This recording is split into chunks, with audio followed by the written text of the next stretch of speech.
नमस्कार दोस्तों, फॉप्स एजुकेशन में आपका स्वागत है। मैं नागेंद्र सिंह कंप्यूटर के ढेर सारे क्वेश्चंस के साथ आपके पास अवेलेबल हूँ। तो गाइज, आज जो क्वेश्चंस हम लोग करने वाले हैं, आपके पेपर में क्वेश्चंस कैसे बनते हैं, कैसे आपको पढ़ना है, इससे रिलेटेड कुछ क्वेश्चंस मैं कराने वाला हूँ। तो क्या स्टार्ट करें? डेफिनेटली करना चाहिए। चाहे दिल्ली पुलिस हो, चाहे एसएससी हो, चाहे बैंक हो, आपके पेपर में कंप्यूटर के क्वेश्चंस आते हैं और कहीं स्कोरिंग सेक्शन होगा और कहीं पे क्वालिफाई। एसएससी की बात करें तो क्वालिफाई नेचर। तो गाइज, कुछ क्वेश्चंस हम लोग स्टार्ट करें। कैसे आपको ऑप्शन वाइज काम करने हैं, उसी तरीके से हम लोग आगे प्रोसेस करेंगे। ठीक है, तो इस क्वेश्चंस को ध्यान से देखें। यहाँ पे क्या लिखा हुआ है, which of the following is primary memory. तो सबसे पहले आपको ये पता होना चाहिए कि प्राइमरी मेमोरी है क्या। सिर्फ क्वेश्चंस की बात नहीं करेंगे, क्वेश्चंस में ये जितने ऑप्शंस हैं सारे ऑप्शंस के बारे में पता होना चाहिए, लेकिन सबसे पहले आपको ये भी पता होना चाहिए कि प्राइमरी मेमोरी है क्या। तो आप लोग सुने होंगे, पढ़े होंगे, रैम, रोम, सीडी, डीवीडी, ये सारे मेमोरी डिवाइस हैं, लेकिन उसमें से प्राइमरी मेमोरी कौन सी, तो ध्यान दें। ठीक है, कहीं ना कहीं आप सुने होंगे पर्टिकुलर कंटेंट। किसी कंटेंट को जब आप लिखेंगे, जब आप इस पर काम करेंगे, इस सारे कंटेंट को जब आप स्टोर करेंगे, तो स्टोर करने के लिए आपने बताया सी ड्राइव के इस फोल्डर में सेव कर दिया जाए, डी ड्राइव के इस फोल्डर में सेव कर दिया जाए। जैसे ही आप इस पर्टिकुलर डेटा को सेव करेंगे, आप लोकेशन बताएंगे, ये सारे डेटा स्टोर किए जाएंगे कहाँ पे, सेकेंडरी मेमोरी में। लेकिन सेव करने से पहले ये डेटा कहीं ना कहीं होगा। ये सारे डेटा कहाँ स्टोर किए जाते हैं, प्राइमरी मेमोरी पे। यानी जिस करंट डेटा पे हम लोग काम करेंगे, system current using data stored in primary memory. जैसे ही आपने डेटा को सेव कर दिया, वो डेटा कहाँ सेव होगा, secondary memory. CD, DVD, hard disk, ये सारे आपके सेकेंडरी मेमोरी हैं। लेकिन रैम, रोम प्राइमरी मेमोरी है। तो आपको पेपर के पर्पज से प्राइमरी मेमोरी, सेकेंडरी मेमोरी भी पढ़ने हैं। और अगर आप जब डिटेल पढ़ेंगे तो आपको पता चला कि system current using data stored in primary memory, इस वर्ड को ठीक है ध्यान से देखें, प्राइमरी मेमोरी और प्राइमरी मेमोरी। ठीक है, पेपर में ये प्राथमिक वर्ड नहीं आते हिंदी में, लेकिन प्राइमरी वर्ड ऐसे दिया जाता है। तो आपको पता है रैम, रोम प्राइमरी मेमोरी, और रैम के दो part, D RAM, S RAM भी प्राइमरी मेमोरी होगा। तो यहाँ पे RAM primary memory, S RAM primary memory, D RAM primary memory. अगर एक से अधिक ऑप्शंस मिले तो यहाँ पे आपको दिखा ऑल ऑफ द अबव, आपको इसे करना था। इसका मतलब ये है कि अगर यहाँ पे सी डी डीवीडी होता, सपोज डैट यहाँ पे ऑप्शंस होता सी डी डीवीडी, यहाँ पे आपको ऑप्शन मिल जाए C D DVD, RAM, hard disk. अब यहाँ से आपको प्राइमरी मेमोरी बताने हो तो प्राइमरी मेमोरी कौन सा, रैम। ये सारे आपके क्या है, सेकेंडरी मेमोरी। इसका मतलब प्राइमरी मेमोरी सेकेंडरी मेमोरी से रिलेटेड क्वेश्चंस बनते हैं। अगर रैम प्राइमरी मेमोरी है तो रैम के सारे पार्ट भी प्राइमरी मेमोरी होंगे। तो इस तरीके से आपको ये क्वेश्चंस करने थे। अब नेक्स्ट कंटेंट को देखें, नेक्स्ट क्वेश्चंस को देखें। सेकेंड क्वेश्चंस, निम्नलिखित में से कौन सी सबसे छोटी मेमोरी स्टोरेज इकाई है। Which of the following is smallest, which of the following is the smallest storage memory unit. तो आप पढ़ेंगे तो वहाँ ये पढ़ेंगे KB, MB, GB, TB, PB, ये सारे कंटेंट आप पढ़ते हैं। और अगर ये सारे कंटेंट आप पढ़ेंगे तो आपको पता होगा 8 बिट, यहाँ पे 8 bit equal to 1 byte, 8 bit equal to 1 bite.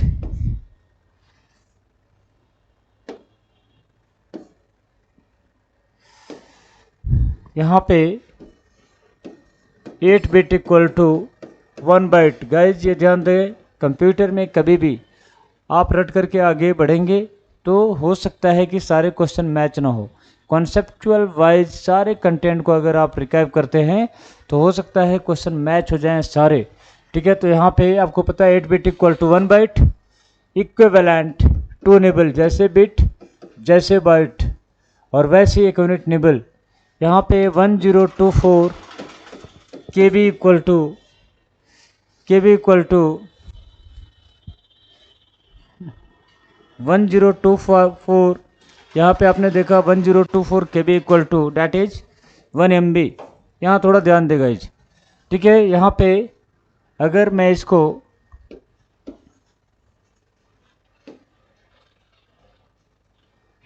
Direct अगर अटेम्प्ट करें तो यहाँ बाइट के बारे में पता है, निबल के बारे में, K B, M B, G B के बारे में, अगर इन सारे टर्म के बारे में पता है तब तो आप डेफिनेटली इसे सही करने वाले हैं। लेकिन ये ज़रूरी तो नहीं है कि यही सारे ऑप्शंस पेपर में दिए जाएं।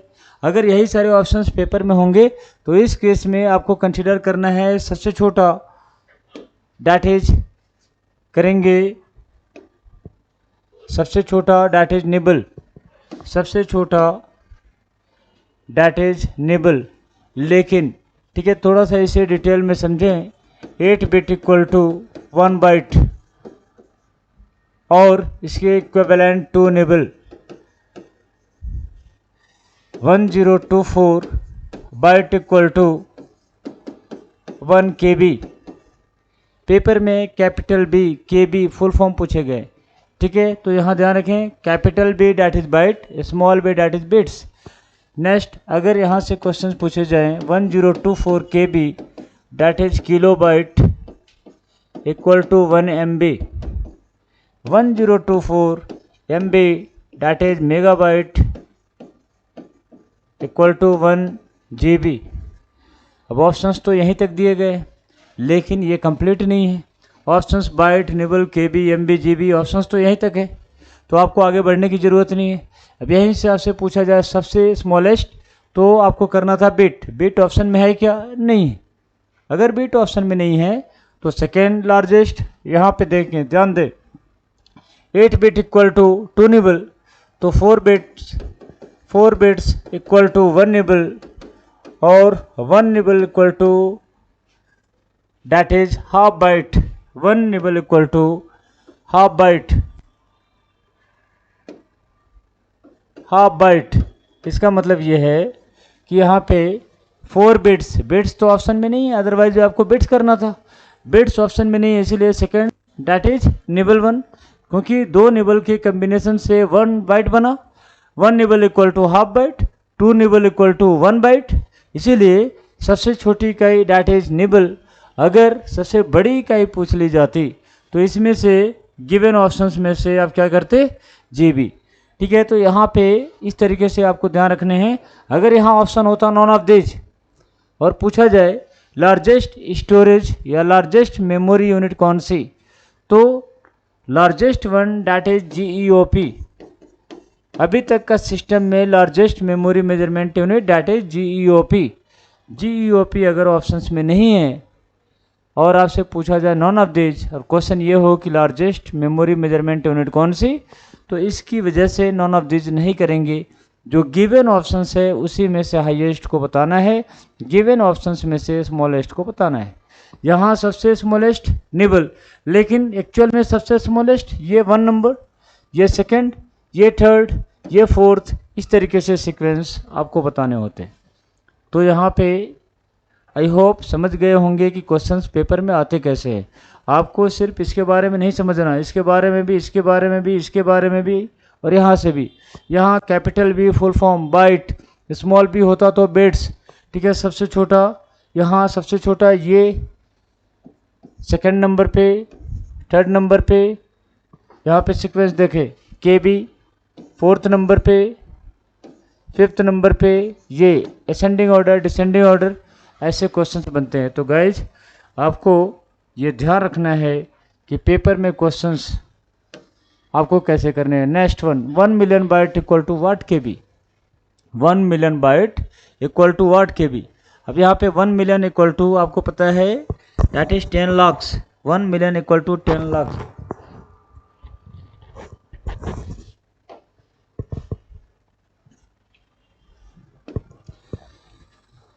1024 KB इक्वल टू 1 MB और 1 MB equal to 1 million, 1 million byte. 1 million byte equal to 10 lakh byte. तो यहाँ पे इस लाइन को ध्यान में रखें, इसके बराबर ये, इसके बराबर ये और इसके बराबर ये। और यहाँ पे क्वेश्चन क्या है, 1 मिलियन बाइट इक्वल टू वाट केबी।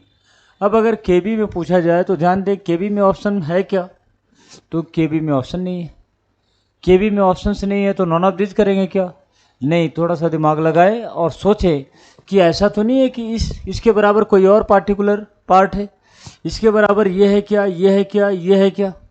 ठीक है, अगर केबी में ऑप्शंस नहीं हो तो आपको यहाँ चेक किया गया है। चेक इसलिए किया गया है कि रटा रटाए कंटेंट, आप तो ऐसा तो नहीं कर रहे रट करके क्वेश्चन अटेम्प्ट कर ले, तो रटा रटाए कंटेंट नहीं चलेगा गाइज, आपको थोड़ा दिमाग लगाना पड़ेगा। ध्यान दें 1024 दैट इज 1 मिलियन बाइट, और 1 मिलियन इक्वल टू यहाँ पे लिख सकते हैं 1024 केबी। 1 मिलियन इक्वल टू 1024 केबी। अब यहाँ पे बाइट में ऑप्शन है, तो इससे पहले यहाँ पे आप पढ़ रहे थे 1024 MB equal to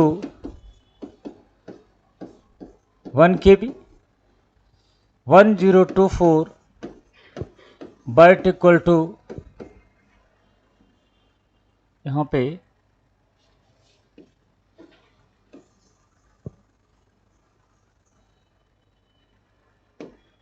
1024 byte equal to 1 KB, 1024 KB equal to 1 MB। इसका मतलब 1 मिलियन डैट इज 10 लाख, और इसी को कन्वर्ट करने हैं बाइट में। और 1 MB equal to 1024 KB, that's why 1024 KB equal to what. ध्यान दे, इसको मैं लिख सकता हूँ 1024 KB, क्योंकि 1 मिलियन इक्वल टू 1 MB, इसको मुझे लिखना है तो मैं लिख सकता हूँ 1024 KB, और इसी KB को कन्वर्ट करना है किस में, ठीक है, बाइट में। तो बाइट में ऑप्शंस है, तो बाइट में अगर ऑप्शंस में है तो simple 1 KB equal to 1024 bytes, that's why 1024 KB equal to, एक किताब का दाम 1024 है, तो 1024 किताब का दाम कितना होना चाहिए, मल्टीप्लाई करेंगे। मल्टीप्लाई किससे, 1024 से। अब थोड़ा ध्यान देगा इस कम समय में आंसर चाहिए, तो 4 × 4 लास्ट में क्या 6, और ये डेटा किस में मिलना है, बाइट में। यहाँ ऑप्शन दिखा लास्ट में 6, इसका मतलब आपका आंसर मैच हो गया, इसे ही आप अटेम्प्ट कर सकते हैं कम समय में। लेकिन अगर मल्टीप्लिकेशन करेंगे 10 लाख समथिंग समथिंग, लास्ट में क्या 576, ठीक है, 10 लाख लास्ट में क्या 576, ये ऑप्शन आपको यहाँ मिलेगा और इसे अटेम्प्ट करेंगे। ठीक है, तो ये ध्यान रखने हैं कि अगर यहाँ KB है और KB ऑप्शन में नहीं है तो KB को बाइट में कन्वर्ट करते हुए आपको आंसर बताना है। नॉन ऑफ दिस करेंगे तो गलत, और सीधा क्वेश्चंस पेपर में नहीं होता। इनकम टैक्स ऑफिसर आप ऐसे कैसे बनेंगे, दिमाग तो लगाना पड़ेगा। तो दिमाग लगाने के लिए ही ये सारे क्वेश्चंस, सिर्फ SSC में नहीं बैंक में भी क्वेश्चन पूछे जाते हैं, और बैंकिंग में ये सारे क्वेश्चंस स्कोरिंग होंगे। दिल्ली पुलिस में 10 क्वेश्चन पूछे जाएंगे, क्वेश्चंस आपके मार्क्स ये सारे ऐड किए जाते हैं, सिर्फ SSC में क्वालिफाई नेचर। नेक्स्ट क्वेश्चंस को देखें, control signal generated by which of the following. तो या तो एक ऑप्शन ये है कि इसे रट लें, क्वेश्चन सॉल्व, रटने से काम चलेगा नहीं। अभी आंसर आपका कंट्रोल यूनिट है, क्या पता इससे क्वेश्चन पूछ लिया जाए, इससे क्वेश्चन पूछ लिया जाए, इस ऑप्शन से क्वेश्चन पूछ लिया जाए, तो आपको एक ही क्वेश्चन से 5 क्वेश्चंस को रेडी करने हैं। और 5 क्वेश्चंस को रेडी करने के लिए थोड़ा कॉन्सेप्ट पे आना पड़ेगा। तो कंप्यूटर सिस्टम के मेनली 2 पार्ट पढ़े थे, हार्डवेयर सॉफ्टवेयर। कहीं भी आप जानते होंगे नॉर्मली सिस्टम को आपने बनाया हार्डवेयर और सॉफ्टवेयर के कम्बिनेशन से। कंप्यूटर सिस्टम के फिजिकल कंपोनेंट को क्या कहेंगे, हार्डवेयर। सेट ऑफ प्रोग्राम्स को कहेंगे सॉफ्टवेयर। SSC का वेबसाइट क्या होगा guys, software. MS office software, operating system software, keyboard mouse monitor printer scanner सारे हार्डवेयर होंगे। तो कंप्यूटर सिस्टम के 2 पार्ट, थोड़ा सा अगर इसे रिकॉल करें तो कंप्यूटर सिस्टम के 2 part, first one that is hardware, second one that is software. तो कंप्यूटर सिस्टम के फिजिकल कंपोनेंट को आप क्या कहेंगे, डेफिनेटली हार्डवेयर कहेंगे। सेट ऑफ प्रोग्राम्स को आप सॉफ्टवेयर कहेंगे। फिजिकल कंपोनेंट हार्डवेयर और इसको आप दो पार्ट में ब्रेक करेंगे। First one CPU, second one that is peripheral device, second one that is peripheral device. इसके बारे में क्वेश्चंस अभी नहीं है लेकिन पेपर में पूछे जाते हैं।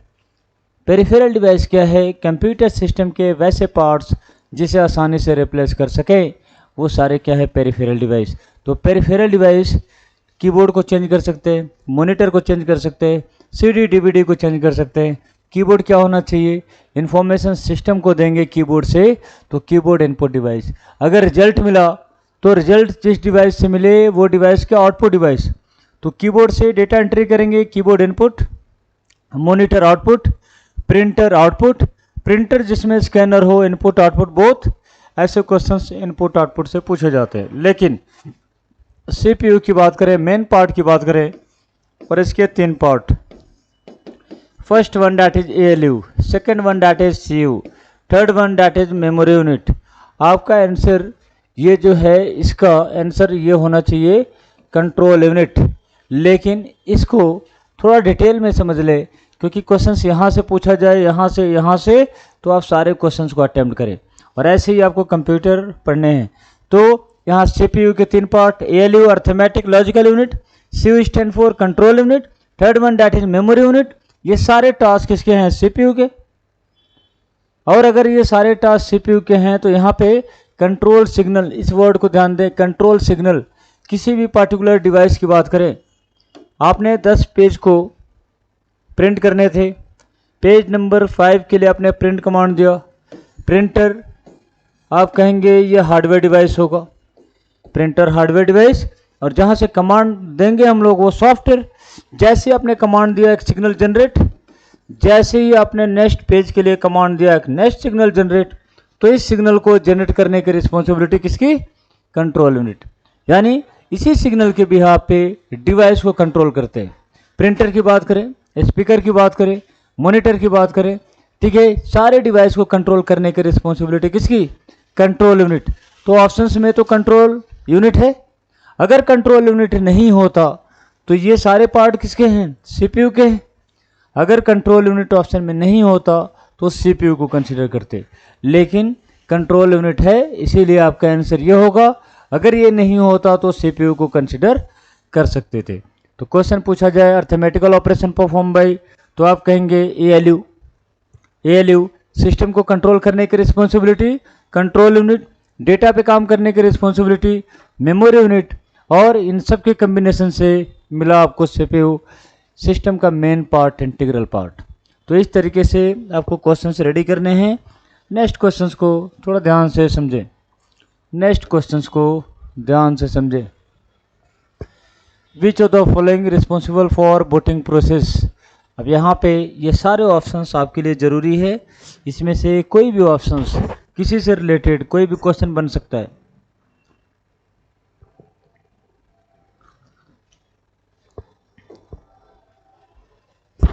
तो आई होप ये सारे ऑप्शंस आपको समझ आ रहे होंगे। जब आप सिस्टम को स्टार्ट करेंगे, स्टार्ट करते ही आपको एक मैसेज मिलता है, प्लीज वेट सम टाइम। गाय जो मैसेज क्यों मिलता है? क्योंकि सिस्टम अभी रेडी हो रहा है। सिस्टम का रेडी होना, बूटिंग प्रोसेस, और उस बूटिंग प्रोसेस के लिए रिस्पॉन्सिबिलिटी किसकी? BIOS। तो BIOS एक सॉफ्टवेयर है, सेट ऑफ प्रोग्राम्स है जो सिस्टम को स्टार्ट करने की रिस्पॉन्सिबिलिटी लेता है। आपने ऑपरेटिंग सिस्टम को डाला, ऑपरेटिंग सिस्टम को आपने इंस्टॉल किया। इंस्टॉलेशन का मतलब हार्डवेयर पे सॉफ्टवेयर को डालना इंस्टॉलेशन कहलाता है। जब आपने ऑपरेटिंग सिस्टम को सिस्टम में डाला तो ये सी ड्राइव के किसी फोल्डर में स्टोर कर दिया जाता है। और सी ड्राइव डी ड्राइव किसका पार्ट? आप कहेंगे हार्ड डिस्क, और हार्ड डिस्क आपका क्या है? Secondary memory. आपने ऑपरेटिंग सिस्टम को जो डाला, अब वो हार्ड डिस्क में सेकेंडरी मेमोरी में स्टोर कर दिया गया। लेकिन उस ऑपरेटिंग सिस्टम को रेडी होने में टाइम लगा। उसी पार्टिकुलर ऑपरेटिंग सिस्टम को रेडी होने में जो टाइम लगा, उसी टाइम को कहेंगे बूटिंग टाइम। सिस्टम का स्टार्ट होना, that is booting process. Start होने में जो टाइम लगा, उसी टाइम को कहेंगे बूटिंग टाइम। और स्टार्ट करने की रिस्पॉन्सिबिलिटी किसकी? तो BIOS। इसका फुल फॉर्म पूछा जाता है तो आपको पता होना चाहिए, that is basic input output system. Output system जो सिस्टम को स्टार्ट करने की रिस्पॉन्सिबिलिटी लेता है। रिस्पॉन्सिबिलिटी किसकी? बूटिंग। और बूटिंग का मतलब सिस्टम का फर्स्ट टाइम स्टार्ट होना। बूटिंग का मतलब सिस्टम का फर्स्ट टाइम स्टार्ट होना, दैट इज बूटिंग प्रोसेस। तो ये इसका full form basic input output system. SSC CGL में 3 फुल फॉर्म पूछे गए गाइज, ध्यान रखेंगे। Complementary metal oxide semiconductor, CMOS, complementary metal oxide semiconductor. RAM that is random access memory, ROM that is read only memory. और यहाँ से किसी भी वर्ड से क्वेश्चन पूछे जाए तो आपको कर लेने। तो यहाँ पे क्वेश्चन ये पूछा गया है बूटिंग प्रोसेस की रिस्पॉन्सिबिलिटी किसकी? तो आप करेंगे that is BIOS। Next questions को ध्यान से देखें। Which of the following is not an optical disc. यहाँ से ऑप्टिकल डिस्क कौन सा नहीं है या कौन सा ऑप्टिकल डिस्क है? तो CD, DVD, हार्ड डिस्क, ये सारे ठीक है आपको समझने पड़ेंगे, पढ़ने पड़ेंगे। तो यहाँ पे किसी भी केस में सेकेंडरी मेमोरी की बात करें, सेकेंडरी मेमोरी और इसके 3 part. First one that is magnetic disk, second one that is optical disc, third one that is SSD। Magnetic disk के जैसे कुछ एग्जाम्पल, हार्ड डिस्क,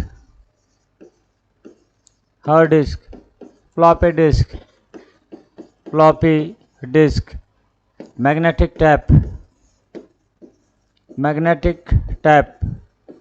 यहाँ इसके कुछ example, CD, DVD, Blu-ray. SSC CGL में इसका फुल फॉर्म पूछा गया है डिजिटल वर्सटाइल। ऑप्शन में अगर नहीं मिले तो आप करेंगे वीडियो डिस्क। वैसे ही ब्लू-रे, CD की स्टोरेज कैपेसिटी, इससे भी क्वेश्चन आ सकते हैं। DVD की स्टोरेज कैपेसिटी, इससे भी क्वेश्चन आ सकते हैं। CD की स्टोरेज कैपेसिटी कितनी? 700 MB। DVD की स्टोरेज कैपेसिटी 4.7 GB। ठीक है, तो सिर्फ क्वेश्चन से मतलब नहीं होने चाहिए, क्वेश्चंस के कॉन्सेप्ट से मतलब होने चाहिए। तो यहाँ से अब सेम क्वेश्चन पूछ लिया जाए, इसमें से कौन सा ऑप्टिकल डिस्क नहीं है? तो CD, DVD, ब्लू-रे ये सारे ऑप्टिकल डिस्क हैं। CD, DVD, Blu-ray optical disc है। आपका आंसर क्या होना चाहिए? तो आप कहेंगे मैग्नेटिक टैप। अगर ये सारे ऑप्शंस आपको नहीं पता है तो आप गलती करेंगे, गेस करेंगे, और गेसिंग करने से ही इस बार रिजेक्शन हुए हैं। इसलिए रिजेक्शन को नहीं होने देने हैं। आपको हमेशा प्राइमरी बेसिस पे काम करने हैं कि कोई भी क्वेश्चन पूछा जाए, अगर नहीं पता है तो स्किप कर दें, ये ऑप्शन है। लेकिन पता भी है, गलत भी करेंगे तो आपको पता भी नहीं चलेगा कि रिजेक्शन क्यों हुआ है। ठीक है, इसलिए डाउट वाले क्वेश्चंस को रिमूव करते चले। ठीक है, आपको 20 में से, SSC की बात करें, 20 में से आपको 10-12 क्वेश्चंस ही तो सही करने हैं, क्वालिफाई तो करना है। क्वालिफाई करने के लिए डाउट वाले क्वेश्चंस को रिमूव कर दे, यानी पढ़ना पड़ेगा, अदरवाइज प्रॉब्लम बढ़ता चला जाएगा।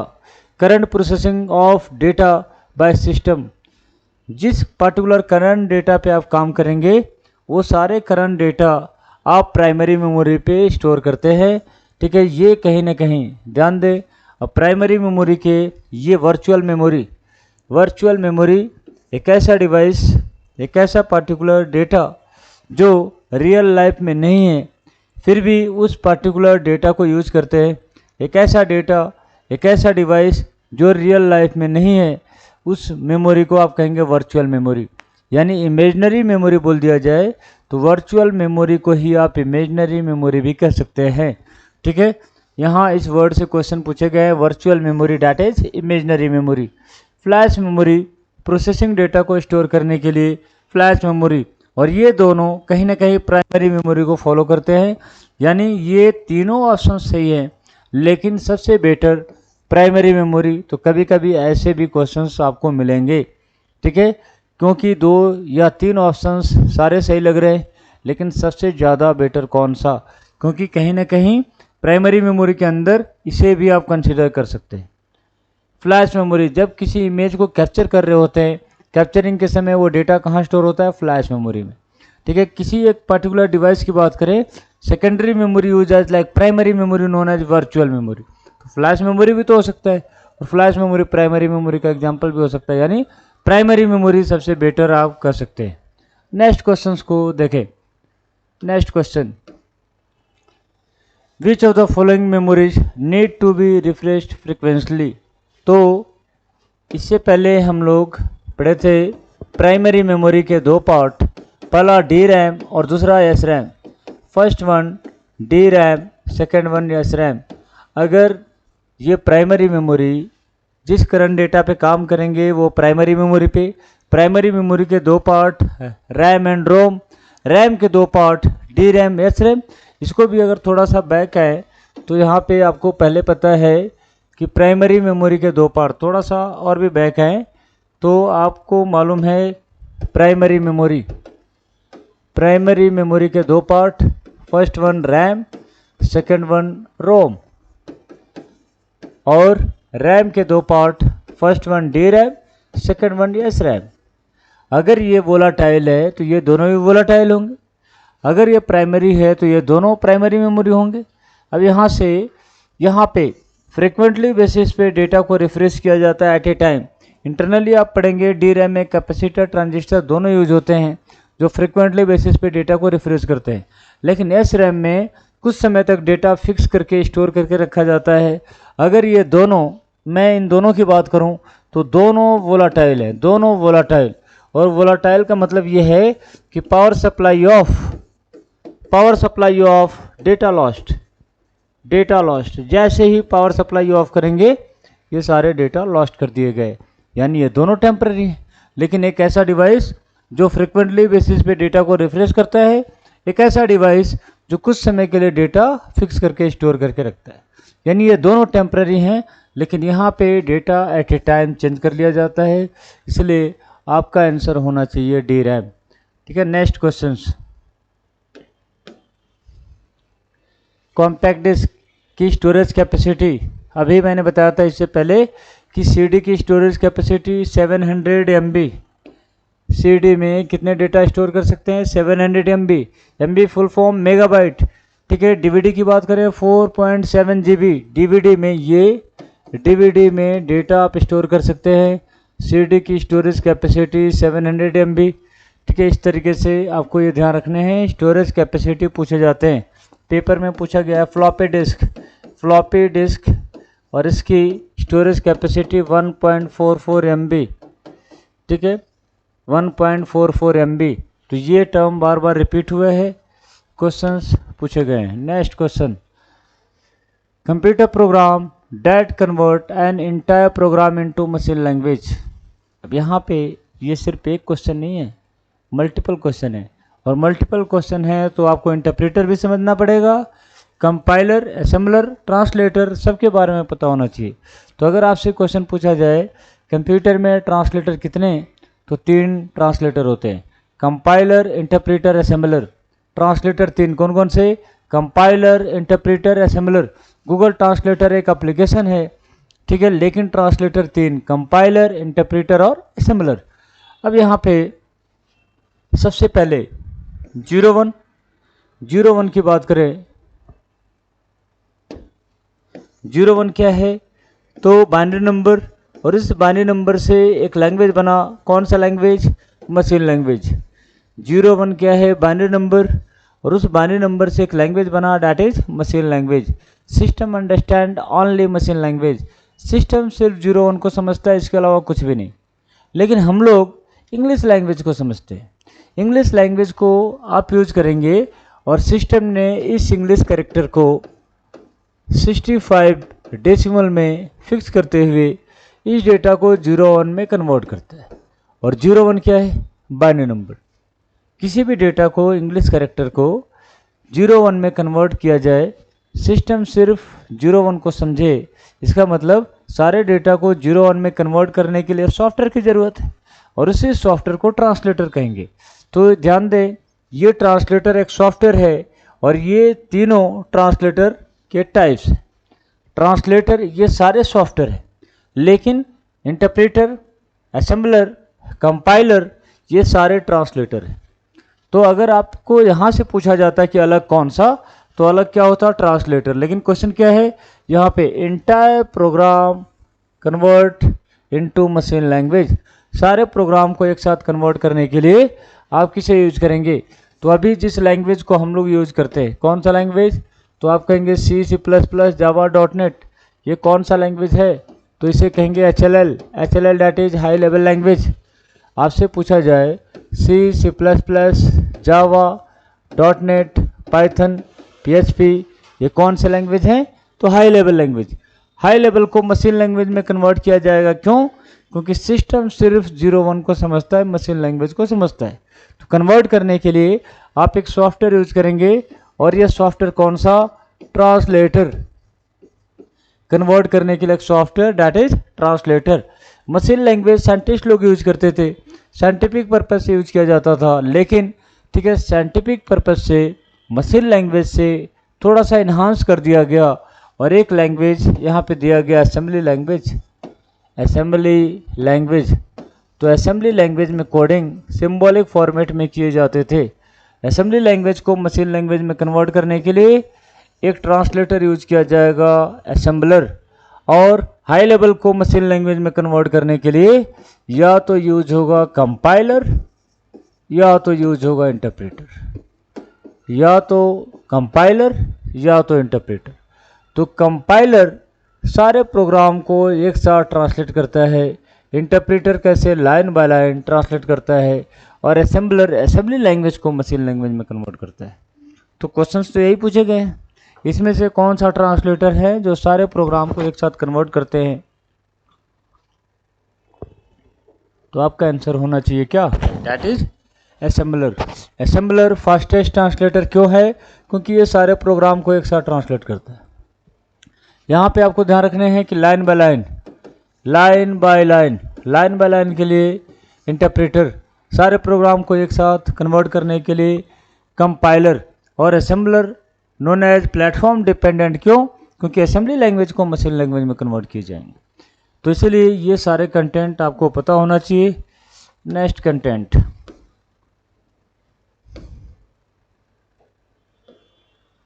विच of the following software increase system performance.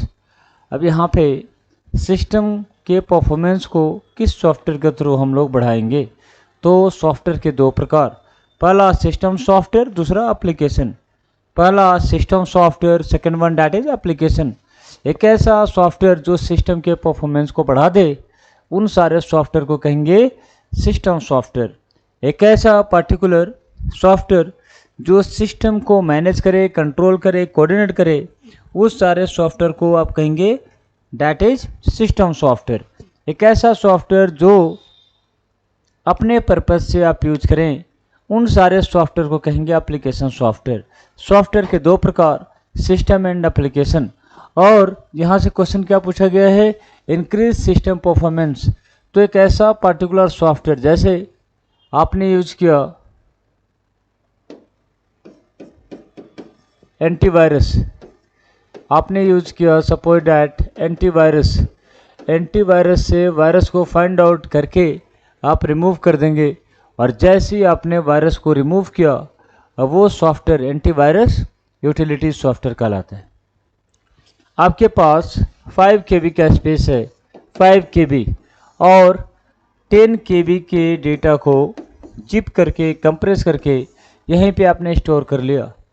Come storage capacity में आपने अधिक डेटा को कैसे स्टोर कर लिया, और अगर आपने स्टोर कर लिया तो आपने मेमोरी कैपेसिटी बढ़ा ली है, और अगर मेमोरी कैपेसिटी आपने बढ़ा ली है तो आपने सिस्टम के परफॉर्मेंस को बढ़ा लिया, और अगर आपने सिस्टम के परफॉर्मेंस को बढ़ा लिया तो उसी सॉफ्टवेयर को यूटिलिटी सॉफ्टवेयर कहेंगे।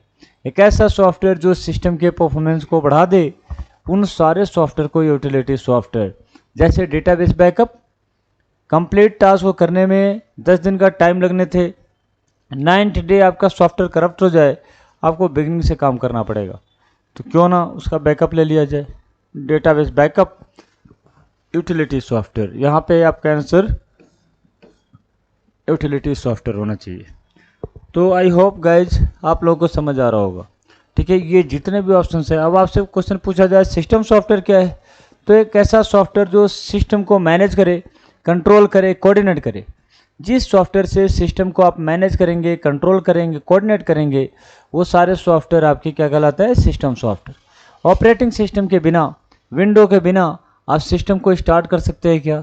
नहीं कर सकते। यानी विंडो या ऑपरेटिंग सिस्टम क्या होगा? System software. एमएस ऑफिस की बात करें, एमएस ऑफिस को आप एप्लीकेशन सॉफ्टवेयर कहेंगे। क्यों? क्योंकि एक ऐसा सॉफ्टवेयर जो आप अपने पर्पस से यूज करेंगे, एक ऐसा सॉफ्टवेयर जिसे यूजर अपने पर्पस से यूज करे, वो सारे सॉफ्टवेयर एप्लीकेशन सॉफ्टवेयर कहलाएंगे। जैसे एसएससी के स्टूडेंट एसएससी के वेबसाइट को ओपन करेंगे, बैंकिंग के स्टूडेंट बैंक के वेबसाइट को ओपन करेंगे, ठीक है। दिल्ली पुलिस के स्टूडेंट दिल्ली पुलिस के वेबसाइट को ओपन करेंगे। ये जितने भी वेबसाइट्स हैं अपने अपने पर्पस से बनाए गए हैं, यानी इन सारे सॉफ्टवेयर को आप कह सकते हैं एप्लीकेशन में। यानी ठीक है, अगर एप्लीकेशन से क्वेश्चन पूछा जाए, सिस्टम से पूछा जाए, यूटिलिटी से पूछा जाए, तो आपको कंसीडर कर लेने हैं। अभी सिस्टम के परफॉर्मेंस को जो सॉफ्टवेयर बढ़ाता है उसी सॉफ्टवेयर को कहेंगे utility software. Next question,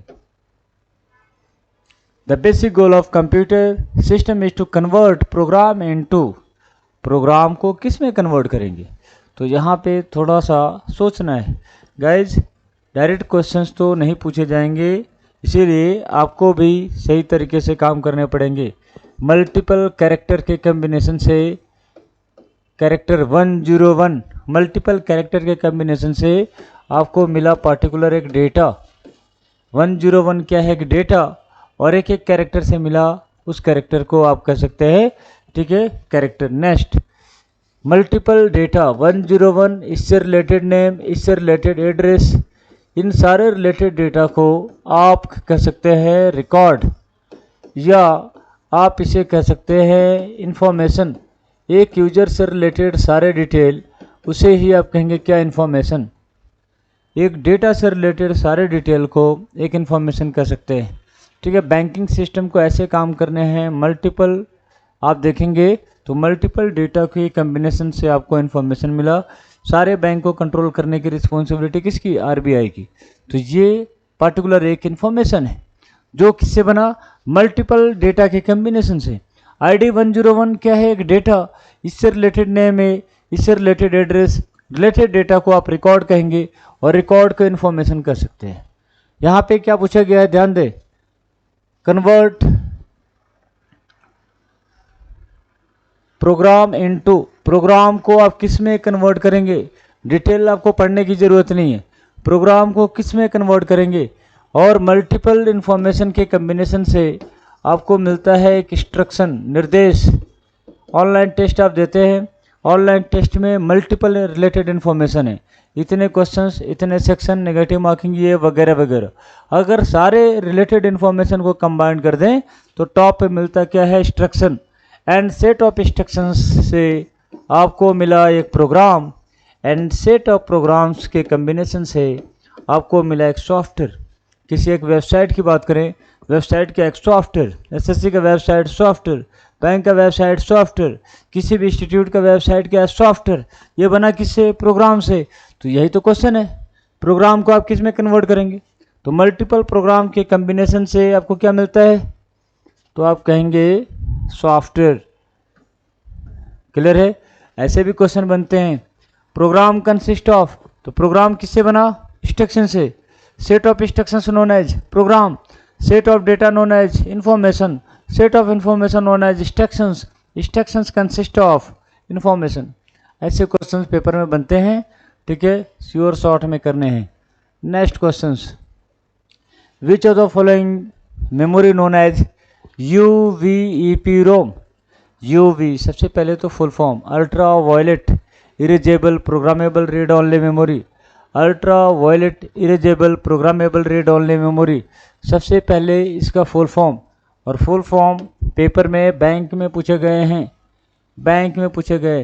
guys, computer एक ऐसा पार्टिकुलर सेक्शन है, ऐसा सब्जेक्ट है जो काम करने के पर्पस से पढ़ना है। अगर काम करने के पर्पस से पढ़ेंगे तो सिलेक्शन श्योर शॉर्ट में होगा।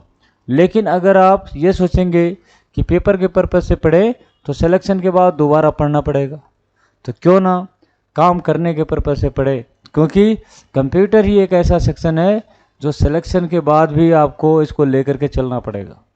हो सकता है सारे सेक्शन को छोड़ दें, कंप्यूटर को छोड़ नहीं सकते, नहीं तो आपको काम कैसे करेंगे? काम को इजी करने के लिए एक्यूरेसी के साथ कम समय में करना है तो आपको सिस्टम की ज़रूरत है, इसीलिए आपको पहले से ही ट्रेनिंग दे दिया जाता है।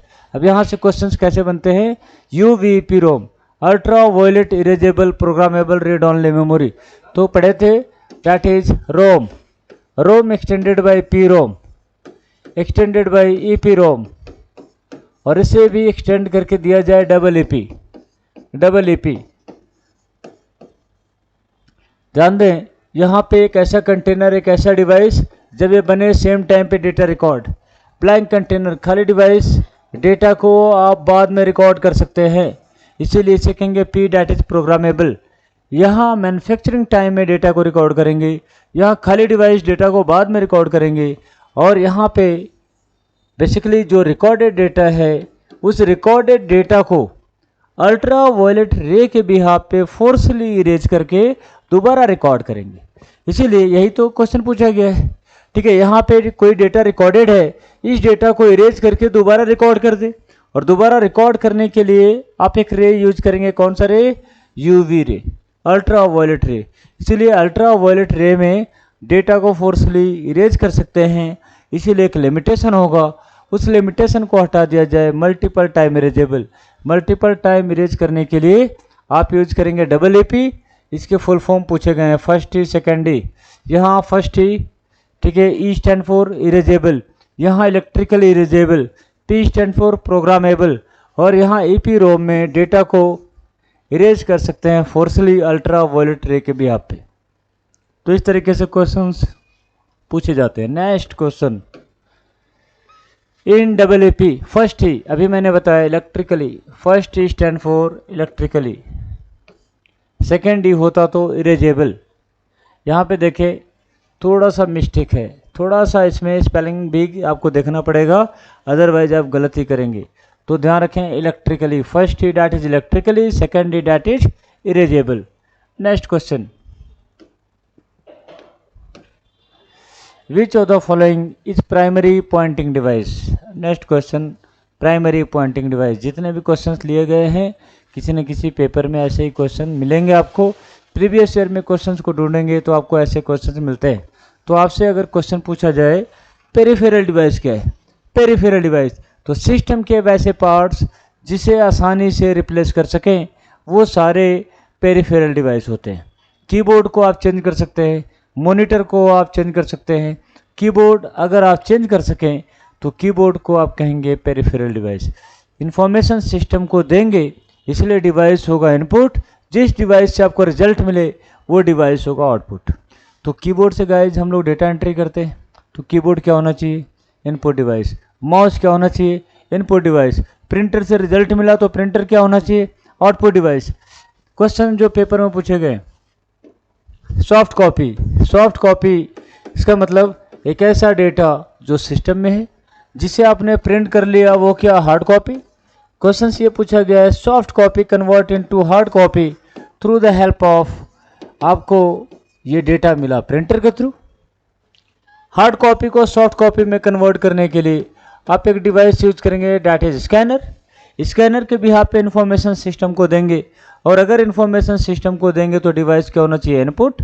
और अगर आपको रिजल्ट मिला तो डिवाइस क्या होना चाहिए? Output device. तो वैसे ही आपको एनालाइज करते हुए आपको रिप्लाई करना है। तो यहाँ क्वेश्चन क्या है? इनपुट आउटपुट में पॉइंटिंग डिवाइस। ठीक है, तो वैसे डिवाइस जिसके थ्रू इंफॉर्मेशन सिस्टम को देंगे वो सारे इनपुट डिवाइस, जिसके थ्रू आपको रिजल्ट मिला वो आपका क्या है? Output device. इनपुट डिवाइस में keyboard, mouse, scanner, joystick, stylus, काफ़ी सारे डिवाइसेस हैं। Punch card, OMR, offline test के लिए यूज करते हैं OMR सेट, MICR, BCR, ये सारे आपके इनपुट डिवाइस हैं। अगर ये सारे इनपुट डिवाइस हैं तो इसमें प्राइमरी इनपुट डिवाइस कौन सा? तो क्वेश्चन अगर पूछा जाए ये क्या है? Primary pointing device. ध्यान दें, ये क्वेश्चन क्या है? Primary pointing device. ठीक है, प्राइमरी इनपुट डिवाइस कौन सा? कीबोर्ड, क्योंकि मेनली आप किसे यूज करते हैं? कीबोर्ड को यूज करते हैं, इसलिए कीबोर्ड को कहेंगे primary input device. Mainly result के लिए आप किसे यूज करते हैं? मॉनिटर को, इसीलिए मॉनिटर को कहेंगे primary output device. Primary input device keyboard, primary output device monitor, primary pointing device जो यहाँ पूछा गया है। तो एक ऐसा फाइल, एक ऐसा फोल्डर जो डायरेक्ट आप क्लिक करके ओपन कर सकें, और इसके लिए या तो मैं इस स्टाइलस को यूज करूं या तो मैं माउस को यूज करूं। माउस भी यूज हो सकता है, स्टाइलस भी यूज हो सकता है, और भी बहुत सारे डिवाइस हैं, लाइट पेन उसे यूज कर सकते हैं। इसका मतलब यह है कि सब में से बेटर कौन सा है? माउस। इसीलिए माउस को कहेंगे primary pointing device. Pointing device बहुत सारे हैं, mouse, stylus, joystick, track ball, light pen, ये सारे आपके पॉइंटिंग डिवाइस हैं। लेकिन ठीक है, प्राइमरी पॉइंटिंग डिवाइस कौन सा? माउस। अगर keyboard, mouse, scanner, joystick, track ball, इन सब की बात करें, ये सारे इनपुट डिवाइस हैं, लेकिन मेनली किसे यूज करते हैं? कीबोर्ड को। इसलिए कीबोर्ड को कहेंगे primary input device. Primary output device monitor. तो ऐसे क्वेश्चंस पेपर में बनते हैं। ठीक है, next, which of the following की इज नोन एज कम्बिनेशनल की? कम्बिनेशनल की, तो ध्यान देगा इज कम्बिनेशनल की। मुझे नॉर्मली कीबोर्ड पे अगर देखें तो आपको एक की मिलता है, एक की मिला सपोज डैट 1, और इस 1 के ऊपर एक दूसरे की को आप देखते हैं। नॉर्मली कीबोर्ड पे आपको दिखा एक की 2, इसके ऊपर एक दूसरे सिंबल को देखते हैं।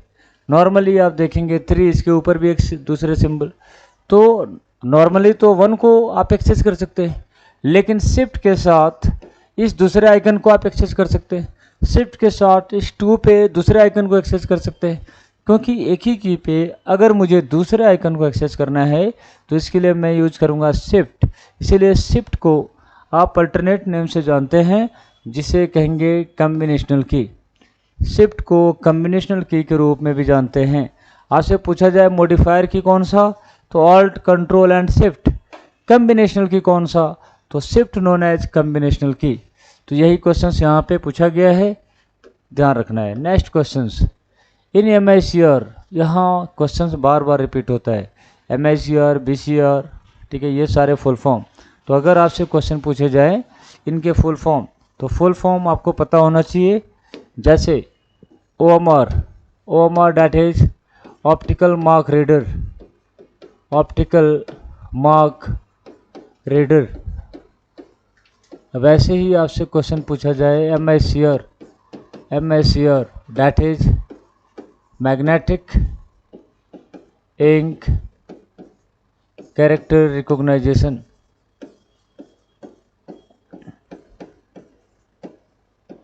अगर आपसे पूछा जाए MICR कहाँ पे यूज होगा, तो बैंक में चेक के डेटा को रीड करने के लिए आप एक डिवाइस यूज करेंगे MICR।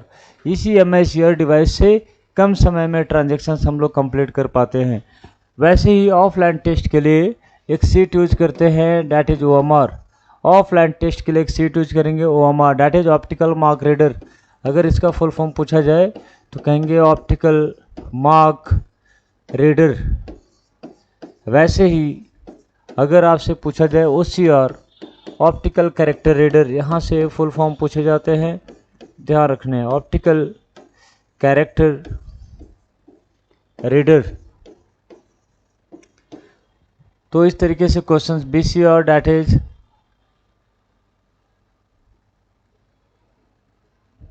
ये रिपीट हो गया।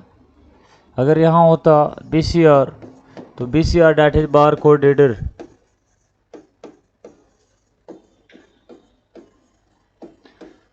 इनसे रिलेटेड फुल फॉर्म आते हैं पेपर में कैसे, C stand for, in MICR C stand for, जैसे यहाँ पे क्वेश्चन पूछा गया है तो मैग्नेटिक इंक कैरेक्टर रिकॉग्नाइजेशन। यहाँ पे आंसर क्या मिलना चाहिए, कैरेक्टर रिकॉग्नाइजेशन। ठीक है, यहाँ पे अगर होता OCR C स्टैंड फॉर, तो C stand for character.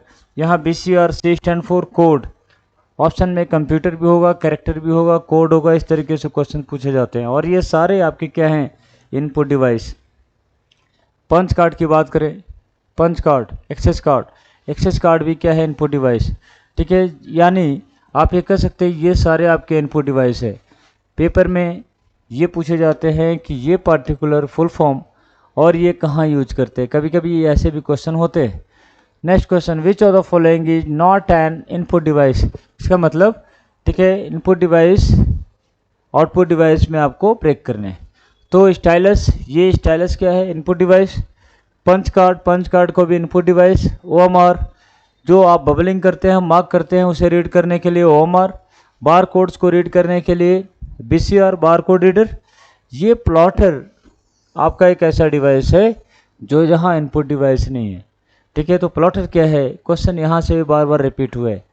Printer के जैसा ही बेटर क्वालिटी डेटा को प्रिंट करने के लिए आप एक डिवाइस यूज करेंगे, प्लॉटर।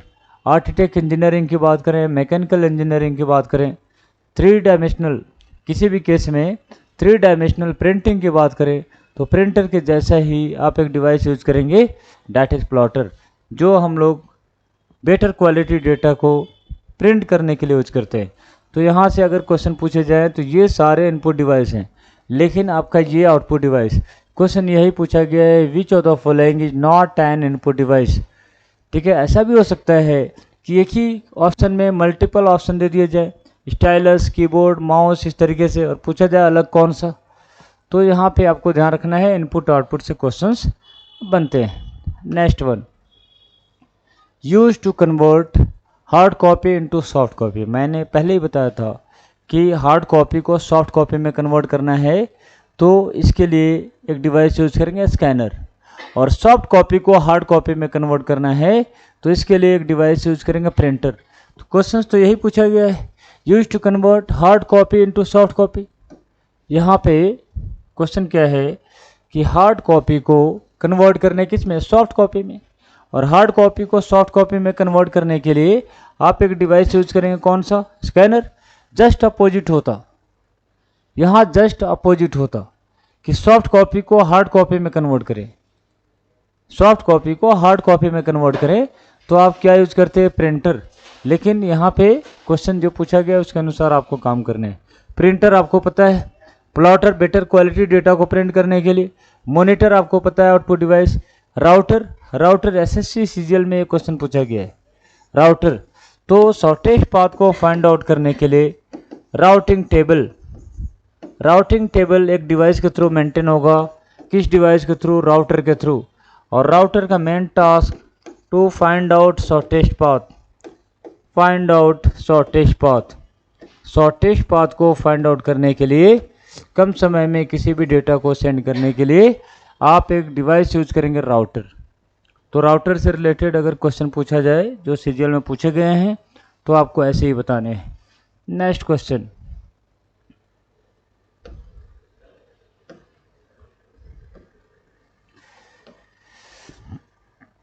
हार्ड कॉपी को सॉफ्ट कॉपी, ये क्लियर है। Which of the following printer can be use to print data character wise. तो यहाँ पे प्रिंटर के दो प्रकार, इम्पैक्ट एंड नॉन इम्पैक्ट। तो क्वेश्चंस अगर पूछा जाए, इम्पैक्ट प्रिंटर की बात करें, तो ये कुछ ऐसे प्रिंटर हैं, जैसे लाइन प्रिंटर, चैन प्रिंटर,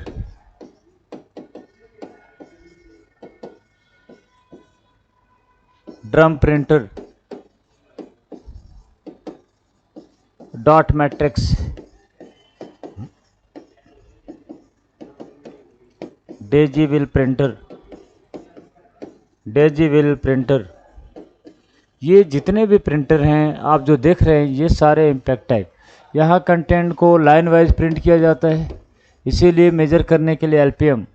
यहाँ पे कंटेंट को CPS, कैरेक्टर पर सेकंड, ठीक है। यहाँ पे LPM, CPS कैरेक्टर पर सेकंड। तो अब यहाँ पे देखें, इंकजेट प्रिंटर की बात करें तो इसे हम लोग कहेंगे non impact. Laser printer non impact. यहाँ पे डॉट मैट्रिक्स। लाइन प्रिंटर, ये कंटेंट को कैसे प्रिंट करता है, लाइन वाइज। ड्रम प्रिंटर कैसे, लाइन वाइज। तो आपका आंसर क्या होना चाहिए, डॉट मैट्रिक्स। ये दोनों प्रिंटर ऐसे हैं जो नॉन इम्पैक्ट हैं। नॉन इम्पैक्ट उसमें भी मोस्टली हम लोग किसे यूज करते हैं, लेज़र प्रिंटर को। क्वेश्चन जो पूछा गया उसके अनुसार dot matrix printer next question को देखें। Which of the following printer is the most use printer. अभी मैंने बताया था कि सबसे अधिक प्रिंटर जो हम लोग यूज करते हैं वो प्रिंटर कौन सा, लेजर प्रिंटर। एक ऑफिस लेवल पे मोस्टली जिस प्रिंटर को यूज करते हैं वो प्रिंटर कौन सा, लेजर। ठीक है, बड़े बड़े बैनर को प्रिंट करने के लिए एक प्रिंटर यूज करेंगे कौन सा, डैट इज हाइड्रा प्रिंटर। बड़े बड़े फ्लैक्स बैनर जो आप देखते हैं उसको प्रिंट करने के लिए हाइड्रा प्रिंटर। हाइड्रा प्रिंटर जिसमें स्कैनर हो वो इनपुट डिवाइस आउटपुट डिवाइस दोनों होंगे। लेकिन अभी जो क्वेश्चन पूछा गया है सबसे अधिक किसे यूज करेंगे, तो आप कंसिडर करेंगे that is laser one. Next, pattern of printed line. Printed line की बात करें, इस तरीके से वर्टिकल लाइंस, इसे ही कहेंगे बीसीआर। ठीक है, इसे ही कहेंगे बीसीआर। ठीक है, रीड करने के लिए आप एक डिवाइस यूज करेंगे बार कोड रीडर। ओएमआर मैंने बताया था ऑप्टिकल मार्क रीडर, ओसीआर मैंने बताया था optical character reader, MICR magnetic ink character recognition bank में चेक के डेटा को रीड करने के लिए, और बीसीआर बार कोड रीडर जो वर्टिकल लाइंस को रीड करने के लिए। इसीलिए आपका आंसर क्या होना चाहिए, BCR. Next question guys, which of the following group consist of only input device. आजकल क्वेश्चंस ऐसे बनते हैं। ठीक है, पहले तो एक ऑप्शन था, एक क्वेश्चन के एक ऑप्शंस, लेकिन अब एक ही क्वेश्चन में एक से अधिक ऑप्शन दिए जाते हैं। कैसा तो नहीं है कि रट के आ गए आप, तो यहाँ पे ध्यान दें। माउस क्या है, इनपुट डिवाइस। माउस आपका क्या है, input device, input device. Keyboard input device,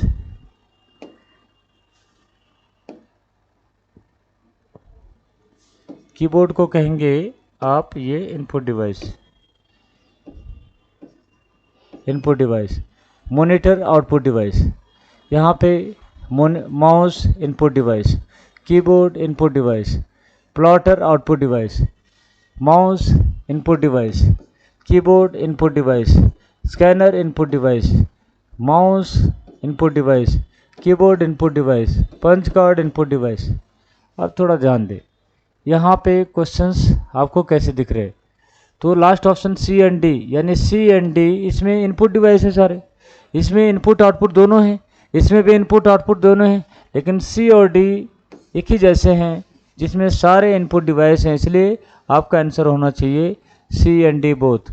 तो ऐसे क्वेश्चंस आपके पेपर में पूछे जाएंगे अलग अलग तरीके से। सारे इनपुट डिवाइस हो एक आउटपुट डिवाइस, सारे आउटपुट डिवाइस हो एक इनपुट डिवाइस, सारे बेसिकली पॉइंटिंग डिवाइस है और एक नॉर्मल।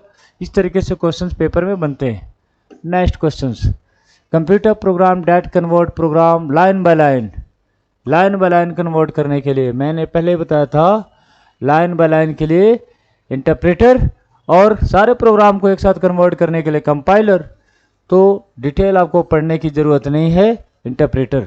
असेंबली लैंग्वेज को मशीन लैंग्वेज में कन्वर्ट करने के लिए असेंबलर, सारे प्रोग्राम को एक साथ कन्वर्ट करने के लिए कंपाइलर, और ट्रांसलेटर भी मैंने पहले बताया था।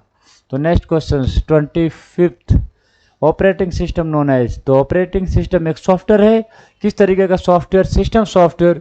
क्यों, क्योंकि ये एक ऐसा सॉफ्टवेयर है, विंडो की बात करें, डॉस की बात करें, यूनिक्स लाइनक्स की बात करें, मोबाइल के लिए एंड्रॉयड आईओएस की बात करें, ये सारे ऑपरेटिंग सिस्टम हैं जो सिस्टम को ऑपरेट करने की रिस्पॉन्सिबिलिटी लेते हैं, सिस्टम को मैनेज करने की रिस्पॉन्सिबिलिटी लेते हैं। इसका मतलब एक ऐसा सॉफ्टवेयर जिसके थ्रू सिस्टम को कंट्रोल करे, मैनेज करे, कोऑर्डिनेट करे, वो सारे सॉफ्टवेयर आपके सिस्टम सॉफ्टवेयर कहलाते हैं। और यही आपका आंसर होगा। अगर यहाँ क्वेश्चन होता है MS ऑफिस नोन एज, तो एप्लीकेशन सॉफ्टवेयर, C++, जावा, .NET डेवलपिंग सॉफ्टवेयर। ठीक है, अगर डेटाबेस बैकअप की बात करें, यूटिलिटी सॉफ्टवेयर। तो ये सारे क्वेश्चंस हैं जो आपको ध्यान में रखने हैं। ऐसे ही क्वेश्चंस पेपर में आते हैं, तो ऐसे ही क्वेश्चंस आपको पढ़ने हैं। क्वेश्चन सिर्फ नहीं पढ़ना, क्वेश्चंस के ऑप्शंस को भी पढ़ने हैं। ठीक है, ये भी ध्यान रखना है कि आपके पेपर में किस तरीके से क्वेश्चंस आते हैं। अगर आप इस कॉन्सेप्ट को समझ गए तो प्रॉब्लम नहीं होगा। क्वेश्चंस को रटेंगे तो रटने से ही प्रॉब्लम बढ़ता चला जाता है। इसलिए कॉन्सेप्ट को समझें, ऑफिसर जल्दी बन जाएंगे। Thank you guys, thank you very much. Next video में मिलते हैं।